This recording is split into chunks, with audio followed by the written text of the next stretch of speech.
One, first, we want to acknowledge that no leader worth his salt can ever forget or ignore the contribution that this city and this region have made to our national greatness and progress on all fronts.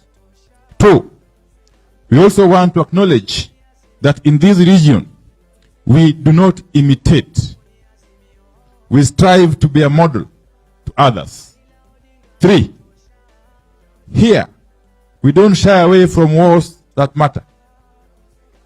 We were family in the first liberation war that gave us independence.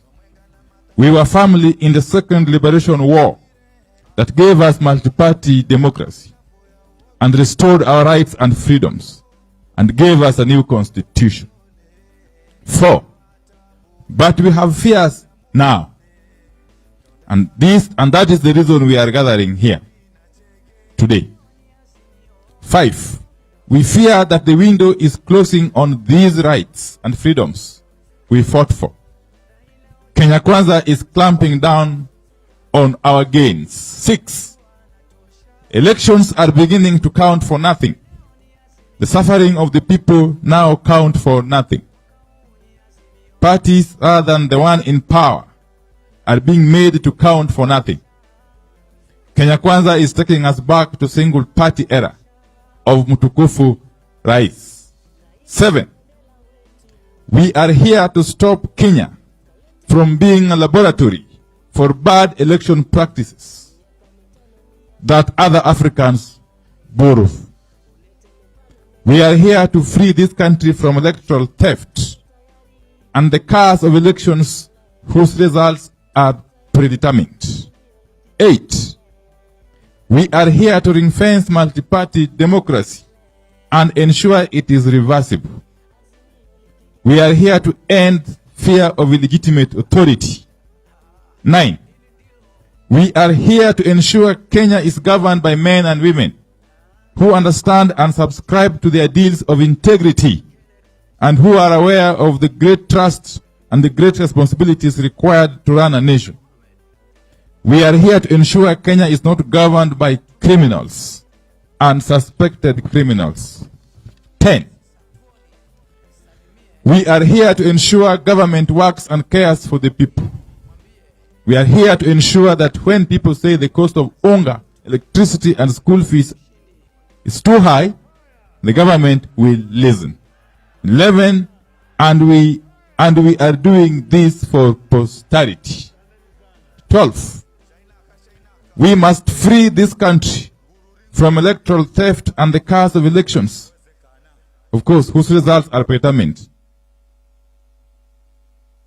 We must seek to be governed by men and women who understand and subscribe to the ideals of integrity. 14. We know there is a vicious push for us to accept and move on. We know the IBC pronounced itself on the 2022 election. We also know the Supreme Court pronounced itself on that election. And so we are being told to accept and move on. But there is one more court to go. That is the court of history. 18. In some future date, not very far from today, the Supreme Court of History will sit in judgment on behalf of our children and grandchildren. 19. That court will ask each one of us gathered here today, why did you not stand up when things were being turned upside down in your own country to subjugate your own people? 20. That Supreme Court of History will ask us, when the IBC, the Supreme Court, Parliament, and the government were being made helpless through bribery and intimidation, why did you keep quiet? 21. That court of history will ask us, what happened to your courage? Why did you not resist when criminals were taking charge of your country? Why did you not speak out for your people when they could not afford food, school fees, medicine, and electricity? 22. That court of history will ask us, why did you not speak for your people when taxes weighed them down? What happened to your voice? What happened to your courage? 23.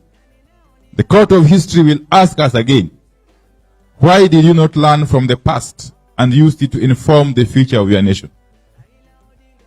When they disregarded the people's vote, not once, not twice, not thrice, but many times, why did you let it keep happening?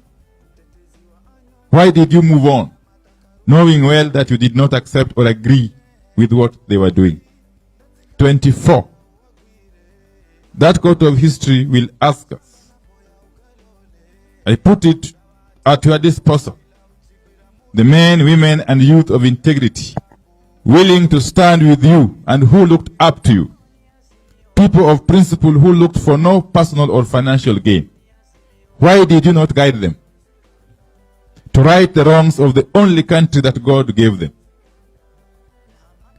That court of history at number 25 will ask us, what happened to the ideals you held of serving the public good and the national interest? And finally, number 26, let each of us confront these questions now. And that is what we have chosen as the people to do in this gathering. Let's make votes count. Let's restore integrity in public service. Let us put the welfare of our people at the center of government. And let us do these things now. It is now or never. And those are the resolutions of the Pinyawacho 2 as we proceed to the people's baraza at the Moi Stadium. Thank you very much. God bless.